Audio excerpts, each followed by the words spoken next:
जितना जाति जनगणना करने में विलंब होगा उतना ही है जो कि बहुसंख्यक समाज के ऊपर पैरों पे कुल्हाड़ी पड़ने वाला काम, हकमारी अफसर से धड़ काटने वाला बात है। आप जब कहीं पे जाति बहुल लोगों को टिकट देते हैं और वो भी नसबंदी करके देते हैं कि तुमको टिकट दे रहे हैं, मेंबर ऑफ पार्लियामेंट के सारे चीजें लेना, सुख सुविधा उठाना, लेकिन अपने समाज की बात नहीं करना।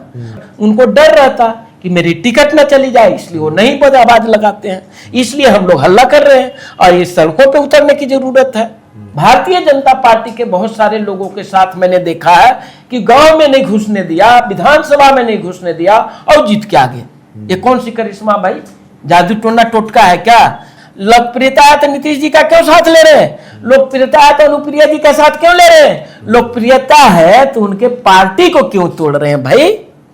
आप आरएसएस मनुवाद के साथ जुड़ के काम कर रहे हैं। आपके पास सैकड़ों सालों का अनुभव है, उसके बाद दूसरे संगठन वाला का आदमी को क्यों लेते हैं आप भाई? ये जवाब है आपके पास। एक बड़े अच्छे प्रखर वक्ता भी थे और आज है जो कि किसका, इंडिया टुडे किसका है जो कि वो बना दिए गए, मंडल साहब बड़े आवाज उठाते थे, सारे पार्टी को अपने तरफ कर रहे हैं, कहीं कुछ कर रहे हैं तो हुई ना। मोदी जी की लोकप्रियता देख के लोग आ रहे हैं, जुड़ना चाह रहे हैं, उनसे क्या दिक्कत? लोकप्रियता है तो हम कहते हैं इलेक्शन का है कि लेकर आएंगे, लोकप्रियता है तो वो अपने आप बन जाए। सीजीआई का भी सराहना करता हूं, मोदी जी को जाति जनगणना पे भी धन्यवाद करता हूं, लेकिन ये जो है इन सब मुद्दे पे धन्यवाद कभी नहीं करूंगा।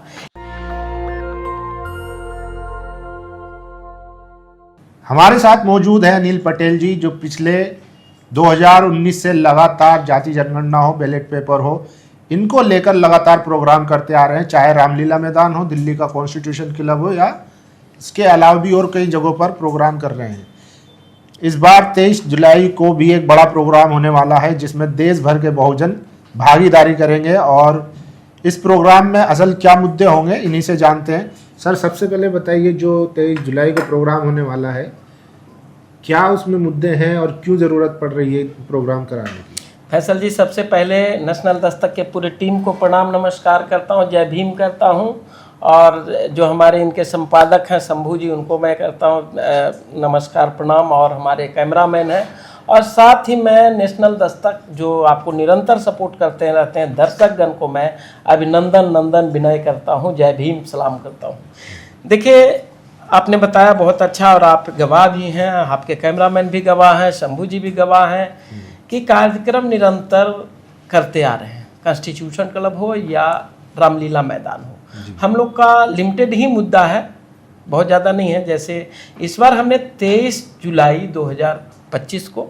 और समय है 2 बजे से लेकर के 8 बजे तक, जिसके अंदर हमारे कई सारे बहुसंख्यक समाज के सांसद आएंगे, जो पूर्व के सांसद हैं वो आएंगे, सामाजिक वक्ता लोग आएंगे जो इस चीज़ को हिमायत करते हैं, रैली जो फेस कर रहे हैं, जो बच्चे जिनके फेस कर रहे हैं वो वहाँ पे शिरकत करने वाले हैं कॉन्स्टिट्यूशन क्लब में।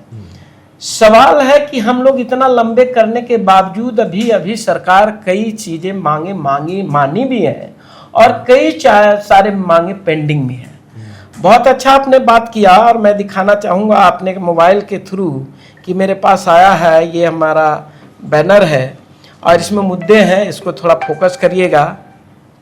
ये मुद्दे भी हैं, ये मुद्दे हैं और इसको बारीकी से दिखा सकते हैं, और मैं डिस्क्राइब भी कर देता हूँ एक एक मुद्दे को। तो ये सारे मुद्दे क्या हैं और क्यों ज़रूरत पड़ी आज कॉन्स्टिट्यूशन क्लब में बुक करा करके कार्यक्रम कराने की, जबकि हम लोगों ने, हमारी टीम ने निरंतर मंत्री लोगों को, प्रधानमंत्री को या गृह मंत्री को निरंतर हम लोग चिट्ठी पत्री से अवगत करा रहे हैं कि हम लोग को हकमारी हो रही है। तो हकमारी में सबसे पहला मुद्दा हम लोग रखा है वो है जाति जनगणना। और जाति जनगणना हम लोग को इसलिए चाहिए कि जाति नहीं इसमें पता चलना है, इसमें समाज के लोगों को पता चलना चाहिए कि कितने संसाधन पे लोग हैं, कितने लोग शिक्षित हैं, किस समाज से आते हैं, कितना घर पक्का है, कितनी उनकी अपने बच्चे की पढ़ाई लिखाई, एजुकेशन, ग्रेजुएशन पूंजी, सब चीज पता चलेगा। नौकरी में कितने, बिजनेस में कितने हैं, मीडिया में कितने हैं, ये तमाम चीजों की लेखा जोखा करने की मांग बहुसंख्यक समाज के लोग बी द पीपल के बैनर के तले करते आ रहे हैं। जी नहीं तो जो आपने मुद्दे बताए और जाति जनगणना की जहां तक बात है, सरकार तो ऑलरेडी कह रही है कि हम जाति जनगणना कराएंगे। ये भी आपका सवाल देखिए बिल्कुल सही बात है। लोगों को अभी समझदारी नहीं है। बिहार सरकार ने अपने बलबूते पे जाति जनगणना कराई। मैं धन्यवाद वो दो महापुरुष को करता हूं जिन्होंने हिमायत करके जाति जनगणना को उतारा। और उसमें है जो कि आपने देखा होगा कि बहुत कम संख्या है जो कि हम लोग की आबादी पूंजीपति में है, मीडिया में है या अन्य क्षेत्रों में ग्रेजुएट है। आज भी लोगों को 5 किलो अनाज पे गुसर बसर करना पड़ता है। और आपने बोला कि जाति जनगणना हो रही, सरकार ने आवाज लगाई है, शायद उसको लगा चुनाव है बिहार में उसके वजह से लगा या कुछ और वजह नहीं पता। लेकिन जाति जनगणना आपने कराने की बात तो बोली, कब होगा ये किसी को नहीं पता। आपको पता है, आप मीडिया कर्मी हैं, क्या जाति जनगणना कब से करा रहे हैं सरकार? ये हम लोग को नहीं पता है। हम लोग चाहते हैं कि डेट घोषित हो। जाति जनगणना तो 2021 में। अभी थोड़ा सब्र करिए, लंबा प्रोसेस है। पूरे 144 करोड़ लोग भारत में रहते हैं, तो टाइम तो लगेगा। सरकार अपनी प्लानिंग बनाएगी, उसके बाद ही तो फैसला लेगी ना। हमने अब आप कह रहे हैं कि बस एकदम तुरंत कर दो, आज ही कर दो। देखिए कोई ये नई चीज नहीं है फैसल भाई, ये पूर्व से होते हुए आ रहा था, अंग्रेज काल से भी आते आ रहा, बीच में हुई भी है सारे, लेकिन हालांकि गलत हुई। जिनको जो एजेंसी को करना चाहिए था वो नहीं किया, जो जिस मंत्रालय को करना चाहिए था वो नहीं किया। आज भी कौन करेगा, डाटा कहाँ से इकट्ठा करेगा, कोई असमंजस में। लेकिन पहले डेट तो घोषणा हो कि इस समय से जाति जनगणना काउंटिंग होगी। अभी लगे हुए हैं, चुनाव वगैरह में लगे हुए हैं, जैसे ही फुर्सत मिलेगी इस पे भी काम करेगी सरकार। जितना विलंब होगा, जितना जाति जनगणना करने में विलंब होगा, उतना ही है जो कि बहुसंख्यक समाज के ऊपर पैरों पे कुल्हाड़ी पड़ने वाला काम, हकमारी अवसर से धड़ काटने वाला बात। ये कौन सा तर्क विलंब होगा तो बहुजन समाज का धड़ कटेगा? स्वाभाविक है, जब हमारे पास जब एक पटल पे सरकार के पास डाटा आ जाए तो उनको खुद भी दिखेगा। हमारे जैसे कार्यक्रम करने की जरूरत नहीं होगा कि जब पता चल जाएगा कि हाँ फला व्यक्ति का है जो कि समाज का या क्लास का प्रतिनिधित्व नहीं है, बच्चे पढ़ नहीं रहे हैं, उनके पास आवास नहीं है, उनके पास व्यवसाय नहीं है, तो वो थोड़ा करेंगे, अपना पूरा करेंगे ना भाई कि हाँ इस आदमी को अभी तो पता ही नहीं है। एक क्लास है उसमें ओबीसी कर दिया, एससी कर दिया, एसटी कर दिया, अब उसमें ओबीसी में बहुत सारी जातियां उपजातियां, एक समाज में भी जातियां उपजातियां। तो ये पता चलना चाहिए कि किस जाति के लोगों को सरकार में क्या प्रतिनिधित्व है, मीडिया में क्या है, जो जुडिशरी में क्या है और अन्य संसाधन पे जिसमें देश चल रही है। जब तक प्रतिनिधित्व नहीं होगा तब तक पता कैसे चलेगा? तब तक उसकी हक तो मारी जाएगी, उसको कोई ऊपर आवाज ही नहीं उठाने वाला होगा। प्रधानमंत्री कहते हैं कि सबका साथ सबका विकास, और आप लोग जाति जनगणना की मांग करते हैं, जातिवाद फैलाते हैं, लोगों को जाति में बांटने का काम करते हैं, तो क्या ये देश के लिए सही होगा? अगर ऐसा होता, अगर जातियां गिनी गई तो जाहिर सी बात है जब डाटा आएगा तो देश में जाहिर सी बात है अस्थिरता भी फैल सकती है। मतलब आपका तो कहना वही बात ना कि आप करो तो रासलीला, हम करें तो कैरेक्टर ढीला। मतलब तो स्वाभाविक सवाल है। आप जब कहीं पे जाति बहुल लोगों को टिकट देते हैं और वो भी नसबंदी करके देते हैं कि तुमको टिकट दे रहे हैं, मेंबर ऑफ पार्लियामेंट के सारे चीजें लेना, सुख सुविधा उठाना, लेकिन अपने समाज की बात नहीं करना। आज कौन, हम लोग तो देखते हैं, पहले खुलेआम बोलता हूँ, जनता दल यूनाइटेड के काफी सारे लोग हमारे कार्यक्रम में आते थे जब वो विपक्ष में थे। जैसे ही वो सरकार के अंदर आ गए तो सब हाथ बंद कर लिए। अरे भाई, समाज ने आपको जीत के जिताया है, अपने आप तो नहीं बने हैं, कोई वो एग्जाम पास करके तो नहीं आए हैं। तो सवाल है कि जब आपको भेजा है तो पक्ष या विपक्ष के प्रतिनिधि हमारे किस लिए? कि आम बुनियादी सुविधा दिलाने के लिए आपको संसद में आवाज उठाना है, आपने सरकार को अवगत कराना है कि आपके जगह पे उनको डर रहता कि मेरी टिकट ना चली जाए, इसलिए वो नहीं पर आवाज लगाते हैं। इसलिए हम लोग हल्ला कर रहे हैं और ये सड़कों पे उतरने की जरूरत है। सड़कों पे उतरने की जरूरत है, और संसद का नाम आपने लिया, वहीं दूसरी तरफ आप कह रहे हैं कि बैलेट पेपर से चुनाव हो। क्या ये पॉसिबल है आज जब दुनिया एआई की तरफ जा रही है, तकनीक ने इतनी तरक्की कर ली है, घर बैठे आप जो है कहीं से भी किसी को भी कुछ भी कर सकते हैं। ऐसे में बैलेट पेपर पे आना जो पहला रूढ़िवादी जो तरीका था, तमाम जो डेमोक्रेटिक कंट्रियां हैं सब छोड़ चुकी हैं, ईवीएम से चुनाव हो रहे हैं। बैलेट पेपर का चुनाव ये मुद्दा इसलिए उठ रहा है कि जहां जहां आप चुनाव देखते हैं, चाहे लोकसभा हो या विधानसभा हो, मुख्य रूप से तो पूरे देश में इसी चीज को देखा जाता है। किसी स्टेट का जब चुनाव होता है तो उसमें पूरे देश के लोग केंद्रित रहते हैं कि चुनाव किसके पक्ष विपक्ष में होगा। कई सारे ऐसे लोगों को देखा गया है कि लगातार 10 बार से जीतते आ रहे थे, 7 बार से जीतते आ रहे थे, उनके क्राउड भी है, भीड़ भाड़ भी है, उनकी रैलियां अच्छी हो रही है, चाहे वो कोई भी पार्टी को हो, पार्टी का हिमायत करना ठीक नहीं होगा। और जब ईवीएम खुलता है चुनाव के बाद तो वो व्यक्ति हार जाते हैं। जो कर्मठ है, समाजसेवी है, अंतर उतना ही है कि वो दूसरे दल के नेता हैं, आपके दल में आ जाते हैं तो आप सारे हैं जो कि गंगा जल से पवित्र कर देते हैं उनको, और जब बाहर रहते हैं तो उसी आदमी को डराते रहते हैं सीबीआई या ITIN सारे सरकारी संगठनों से। तो ये कहीं न कहीं बैलेट पेपर से अगर चुनाव होगा तो हम लोग को एक लगेगा, और वो समय भूल जाइए। जैसे आपने बोला कि पहले भी सवाल उठता था, बैलेट पेपर अब वो समय नहीं रहा है कि एक आदमी ठप्पा मार लेगा। अब वो समय नहीं है कि उसको लूट लिया जाएगा। ईवीएम एक ऐसा मशीन है, कंप्यूटर है, घड़ी उसमें लगी हुई है, सिस्टम कहीं ना कहीं आज मोबाइल फोन का जमाना है तो हमारा मोबाइल हैक कर लिया जाता है। ईवीएम को क्यों नहीं भाई, आप ही के तरफ से आता है। तो ये सवाल इसलिए उठता फैसल भाई कि जब हमारे लोग जो जननायक कहें या जो भी चुनावी रणनीति में आते हैं, उनके पास अपने बुलाए हुए सारे लोग आते हैं और वोट भी कहते हैं कि हम आपको देंगे। जब मशीन खुलता है, जहां पे भारतीय जनता पार्टी के बहुत सारे लोगों के साथ मैंने देखा है कि गांव में नहीं घुसने दिया, विधानसभा में नहीं घुसने दिया और जीत के आ गए। ये कौन सी करिश्मा भाई, जादू टोना टोटका है क्या? भारतीय जनता पार्टी हो सकता देवी मोदी जी की लोकप्रियता है। आप लोग जो है गलत अनुमान लगा लेते हैं कि देखो ये बीजेपी विधायक फैसल भाई, अगर लोकप्रियता है तो 400 सीट कहां गई? लोकप्रियता है तो नीतीश जी का क्यों साथ ले रहे हैं? लोकप्रियता है तो अनुप्रिया जी का साथ क्यों ले रहे हैं? लोकप्रियता है तो उनके पार्टी को क्यों तोड़ रहे हैं भाई? वो तो वक्त की जरूरत है, वक्त की जरूरत नहीं है। राजनीति में तो उतार चढ़ाव होता ही रहता है, लेकिन आप RSS मनुवाद के साथ जुड़ के काम कर रहे हैं। आपके पास सैकड़ों सालों का अनुभव है, उसके बाद दूसरे संगठन वाला का आदमी को क्यों लेते हैं आप भाई? ये जवाब है आपके पास? क्यों ऐसा?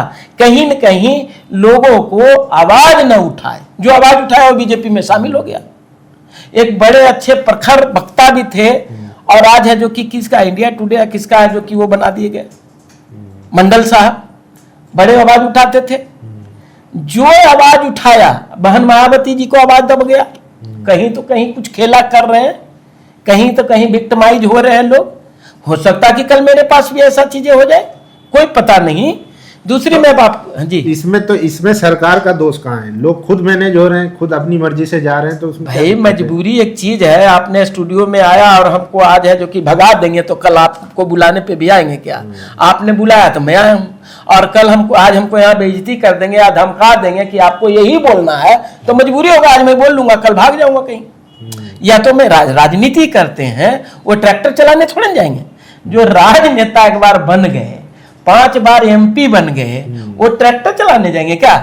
उनको तो राजनीति करना है। जो बिजनेसमैन अपना धंधा कर रहे हैं, व्यवसाय कर रहे हैं, वो तो स्वाभाविक है सरकार से कोऑर्डिनेट करके चलाएंगे, वो थोड़ी विरोध करेंगे। अच्छा, आप बैलेट पेपर की बात करते हैं, ईवीएम से चुनाव ना हो, लेकिन जब सरकार कहती है कि 1 नेशन 1 इलेक्शन, तो आप विरोध करते हैं, विपक्ष जो है वो विरोध करता है। देखिए, वो हमारा बिल्कुल मुद्दा में है, और मैं कहता हूं कि जो आपको डिसीजन लेना है फेयर तरीके से लीजिए, कोई आवाज नहीं उठाएगी जनता तो आपके प्रशंसक है, और इतनी बड़ी आजादी आप 1 नेशन 1 इलेक्शन के फेवर में? नहीं, ऐसा नहीं है कि हम फेवर में हैं, लेकिन सवाल है कि आप पहले जो चीजें हैं उसकी तो हो ही नहीं रहा। बैलेट पेपर से चुनाव करिए ना, जो भी कराना करते रहिएगा, कहीं कहीं उसमें भी गाल में पेपर तो एक लंबा प्रोसेस है, उसका खर्च भी बढ़ेगा। मतलब सबको डंप करके अभी जैसे सारे पार्टी को तोड़ रहे हैं, वन नेशन वन इलेक्शन तो हो रहा है, सारे पार्टी को अपने तरफ कर रहे हैं, कहीं कुछ कर रहे हैं, तो हुई ना। तो मोदी जी की लोकप्रियता देख के लोग आ रहे हैं, जुड़ना चाह रहे हैं, उनसे क्या दिक्कत? लोकप्रियता है तो हम कहते हैं इलेक्शन काहे के लिए कराएंगे, लोकप्रियता है तो वो अपने आप बन जाए, जरूरत क्या है। अब तो वो भी देखना कि 75 साल के बाद वाली जो भारतीय जनता पार्टी आरएसएस ने लाई थी उसमें क्या जाता, समय तो अब कम बचा है। मोदी जी हटते हैं या रहते हैं? अभी तो अध्यक्ष भी नहीं चुन पा रहे हो लोग, आपको पता है कि जो अध्यक्ष है वो भी उसमें भी रस्साकस्सी चल रहा है उसमें। अब इस बार जो है महिलाओं को लाने की जो है कोशिश है, चलिए वो अलग है, हमारा मुद्दा उसके ऊपर नहीं है भारतीय जनता पार्टी के बाद। लेकिन मैं तीसरा मुद्दा आपको बता देना चाहता हूं कि जो एक हमारा जटिल मुद्दा है कोलिजियम सिस्टम, जो न्यायपालिका के अंदर है, उसके अंदर कोलिजियम के थ्रू जो नियुक्तियां होती है, जो जजेज बनाई जाती हैं, और जजेज ही नहीं, आज मैं आपके साथ डाटा भी मैं कुछ शेयर करता हूं, और ये डाटा मुझे उत्तर प्रदेश की सरकार की वकालत करने के लिए महाधिवक्ता के रूप में चयनित है। भाई 90% की SC ST OBC माइनॉरिटी की आबादी है, और 90, फिर मैं आज कहूंगा, पिछले बार भी कहा था, क्या 90% में हमारे 10% भी होनहार नहीं है? क्या हम लेबर उद्योग वाले सिर्फ आदमी हैं? भाई 90 तो अब तो भारत के टॉप मोस्ट जो पोस्ट है, कहाँ ये देखे ना, CJI हो, वहाँ देखिए दलित समाज से बैठे हुए हैं, ये मैं बहुत राष्ट्रपति हैं वो आदिवासी समाज से CJI का भी सराहना करता हूँ, मोदी जी को जाति जनगणना पे भी धन्यवाद करता हूँ, लेकिन ये जो है इन सब मुद्दे पे धन्यवाद कभी नहीं करूंगा। ये आपको महाधिवक्ता के रूप में टोटल इलाहाबाद खंडपीठ, उत्तर प्रदेश में 2 खंडपीठ चलता है न्यायिक के लिए, एक लखनऊ बेंच और एक इलाहाबाद बेंच। लखनऊ बेंच में 5 लोग हैं, 5 लोग में मात्र एक OBC के लोग इसमें दिए गए हैं, नाम से भी चिन्हित था। मैंने पूरा डाटा को किसी सज्जन ने मुझे शेयर किया तो मैं निकाला हूं। सेम 7 में से मात्र एक OBC के लोग हैं जो महाधिवक्ता पोस्ट के लिए। दूसरी लिस्ट मेरे पास है, बिहार में कुछ दिन पहले, पिछले भी वीडियो में मैंने साझा किया था कि ये 2 नाम हैं, और ये वो लोग हैं जो कॉर्पोरेट के नहीं हैं, ये वो लोग हैं जो कोई वकालत में नहीं है, या उनकी विरासत में वकालत नहीं। इनके पिताजी तो ऑलरेडी भारतीय जनता पार्टी से पोषित जनता दल यूनाइटेड के अच्छे में से हैं, और इनका नाम है श्री संजय झा जी। इनकी 2 सुपुत्री, 2 साल 3 साल ही इनका हुआ है। सर हर जगह रिजर्वेशन थोड़ी चलेगा, मेरिट भी तो कोई चीज होती है। भाई हम कह रहे हैं कि हमारे 20 साल वाले के पास मेरिट नहीं है, और 2 साल वाले के पास ज्यादा मेरिट आ गया, तो पढ़ाई नहीं किया था, प्रैक्टिस कर रहे थे क्या? अरे भाई होता तो वो लोग भी आते ना आगे। भाई जब लेंगे तब ना, सिलेक्शन प्रोसीजर गलत था ना। यहाँ तो सारे हैं जो कि यह सीधे राष्ट्रपति के नाम से चिट्ठी निकलवाया गया। एक कहीं न कहीं बिहार के अंदर जो सरकार चल रही है, जो आदरणीय नीतीश कुमार जो सामाजिक न्याय के पुरोधा हैं, उनके साथ आज सरकार चल रहा। हो सकता कि संजय झा के इनका बोनस मिला हो सकता कि नरेंद्र मोदी साहब को या भारतीय जनता पार्टी के, और वो तो ऑलरेडी आरएसएस के लोग हैं भाई, और उसके बाद उनकी बेटी को तो क्यों नहीं उंगली उठेगा भाई? बहुत सारे लाखों लोग हैं जो कि अधिवक्ता तो मार्केट में। सीएम तो आप ही के समाज के हैं, पिछड़ा समाज के, समाजवाद की बात करते हैं। किस प्रदेश की बात कर रहे हैं? बिहार प्रदेश। अरे बिहार की, लेकिन ये सेंट्रल की नीति है। बिहार वो करा कौन रहे हैं, वो ले कौन रखे? अभी तक तो वहीं से होगा ना रिकमेंड। अभी तक तेजस्वी जी की सरकार, इंडिपेंडेंट सरकार चल रही थी ना, बीजेपी, अभी तक नहीं हो रहा था ऐसा। लेकिन आज जब संज्ञान में आया तो बोलूंगा, आप पद पे हो, जब एक जनप्रतिनिधि, छोटा जनप्रतिनिधि भी गांव के, अगर जो ब्लॉक लेवल की बात नहीं कर रहा हूं, गांव लेवल पे अगर गरीब गुरबा भी एक जनप्रतिनिधि बनता है तो उसको या उसके परिवार वाले को एक मकान आवास भी नहीं मिलता, आपको पता है? और ये जब इनके फादर ऑलरेडी इतने बड़े पोस्ट में है, मंत्री संतरी भी हैं, राज्यसभा सांसद भी हैं, उसके बाद उनकी बेटी आ रहा था, तो लाजमी सवाल उठेगी भाई। ये तो मोदी जी और अमित शाह जी को, लॉ मिनिस्टर को भी मैं बताना चाहता हूं इससे कि ये प्रभु, इसको दो को, ये 2 ही लोग काबिल थे क्या? और भी लोग देश में काबिल नहीं है। इन्हीं समाज का होता, दूसरे को होता तो शायद कम आवाज उठती। लेकिन जहां पे आरक्षण की बात उठ रही है, जहां पे बैकवर्ड फॉरवर्ड की बात कर रही है, वहां पे तो ये आवाज उठेगी। क्योंकि ऑलरेडी ये अगर कोई किसान की बेटी होती, किसी लेबर की बेटी होती, समाज कोई भी होता, तो आज इस सवाल नहीं उठता। लेकिन आज ऑलरेडी जनता दल यूनाइटेड के मुखिया के साथ रहने वाले आदमी हैं, हो सकता है कि वही अलबलाते रहते हैं मुख्यमंत्री को। नहीं, अब तो खुश होना चाहिए ना आपको। देखिए सुप्रीम कोर्ट में जो स्टाफ की भर्ती है वहां पर रिजर्वेशन लागू होने वाला है? होने वाला है, संभावनाएं देखिए। आप अगर कहिएगा हो रहा है, हो रहा है। जब सीआई साहब ने कह दिया तो समझ लीजिए हो गया। आज भी एक मीटिंग हो रहा है आपको बता दूं, जिसमें इसी पे संज्ञान लिया जा रहा है। कमीशन के लोग बैठ रहे हैं, वो मैं अभी साझा नहीं करूंगा क्योंकि मीटिंग अभी होने वाली थी 4-5 बजे से। तो आज उसी के ऊपर की जो सेंट्रल गवर्नमेंट की नियुक्तियां हैं उसमें क्या चल रहा है, उनकी सेक्रेटरी को भी बुलाया गया है। तो आप ये चीजें नहीं कर सकते खुश होने वाली बात। अगर आप ये कहिएगा कि आपके घर में 5 किलो अनाज आ रहा तो खुश होना चाहिए आदमी को, लेकिन उसमें भी मेरी खुशी नहीं है। अगर मेरा बच्चा स्कूल जा करके अगर अच्छे पढ़ाई करके इंजीनियर बनता, डॉक्टर बनता, व्यवसाय बनता है, व्यवसाय में आता है, ये जजेज बनता, तो मेरी खुशी होगी। लेकिन मैं 5 किलो अनाज लेने वालों को भी सावधान करता हूं कि कहीं 5 किलो अनाज के नाम पे 5 लाख आपके लूटे जा रहे हैं, उनको आप समझिए।